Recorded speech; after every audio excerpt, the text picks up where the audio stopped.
कार्तिक शुक्ल पक्ष की षष्ठी तिथि को 30 करोड़ भारतवासी डूबते हुए सूर्य देवता के आगे नतमस्तक हो जाते हैं और अगले दिन सप्तमी तिथि को उगते हुए सूर्य देवता को अर्घ देते हैं। भारत के नस-नस में बसा यह त्योहार छठ पर्व कहलाता है और भारत में मनाए जाने वाले बड़े से बड़े त्योहारों का गीत फीका पड़ जाता है जब माताएं अपने बेटे बेटियों की लंबी उम्र की कामना करते हुए एक स्वर में गा उठती हैं कि कांच ही बांस के बहंगिया वहीं लचकत जाए, होई ना बलम जी कहरिया वहां की घाटे पहुंचाए। छठ त्योहार की शुरुआत कहाँ से हुई थी ये कहा नहीं जा सकता, लेकिन पुराणों में यह उल्लेख है कि महाभारत काल में द्रौपदी माता छठ माँ की पूजा किया करती थी और ऐसा देखा गया है कि सभी राज्यों में उत्तर भारतीय रहने वाले लोग अपने घर की ओर लौटते हैं जैसे जैसे छठ पूजा नजदीक आती है, क्योंकि यही एक ऐसा त्योहार है जब धरती और माँ दोनों पुकारती है कि घर आजा बेटा, ये कच्ची बांस की बहंगी तुझे ही तो घाट ले जानी है।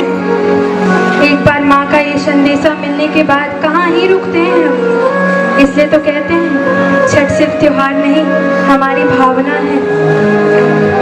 आइए अब जानते हैं ये 4 दिनों का महापर्व आखिर मनाते कैसे हैं। पहला दिन नहाए खाए अर्थात स्नान के बाद भोग।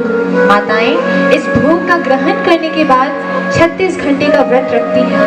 कुछ जगहों पर इस दिन को कद्दू भात के नाम से भी जाना जाता है, क्योंकि जिस तरह से पर्व अनोखा है उसी तरह से इसका भोग भी अनोखा है।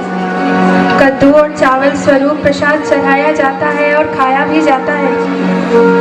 कहते हैं कि छठ पर्व करने से घर में शांति आती है और जहाँ शांति हो वहाँ समृद्धि भी अपने आप आ जाती है। चारों तरफ पवित्रता पर ध्यान और छठ महापर्व की चहल पहल। संध्या हो चुकी है, माताओं ने चूल्हा लगा लिया है। वक्त है छठ के दूसरे दिन का यानी खरना पूजन।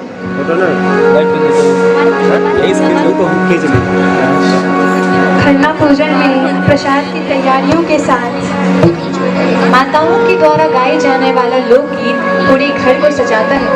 कहते हैं जब खरना पूजन हो तो घर में शांति होनी चाहिए और इसी कारण दादी माँ बच्चों को शांत करवाने में लग जाती है।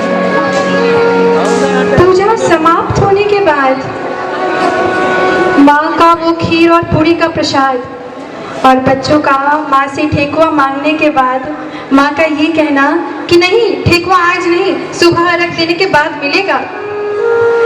बच्चों की ये छोटी सी शरारत और माँ की प्यारी डांट यही तो छठ पर्व को और खास बनाती है। बोलिए छठी मैया की जय। खरना पूजन तो समाप्त, लेकिन दौरा सजाना अभी बाकी है। वक्त है संध्या अर्घ का। छठ का तीसरा दिन यानी संध्या अर्घ। सूर्यास्त होने से पहले दौरा सजाया जाता है, जिनमें अनेकों सूप भी सजाए जाते हैं। सारे भाइयों में यहाँ लड़ाई हो रही है कि दौरा कौन उठाएगा और तब तक कोई एक दौरा उठाकर घाट ले जाता है। कहते हैं कि छठी मैया का दौरा कौन उठाएगा ये सिर्फ छठी मैया ही चुनती है। दौरा उठाकर घाट पर ले जाया जाता है और सूर्यास्त से पहले दौरा सजाया जाता है, जिसके बाद घाट पहुंचने पर माँ सूप उठाकर जल में खड़ी होती है। फिर सभी सूर्य देव को अर्घ देते हैं और घर लौटते हैं। घर लौटने के बाद माँ से वो डांट सुनने मिलती है ना कि जल्दी सो जाओ, कल सुबह 4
नैया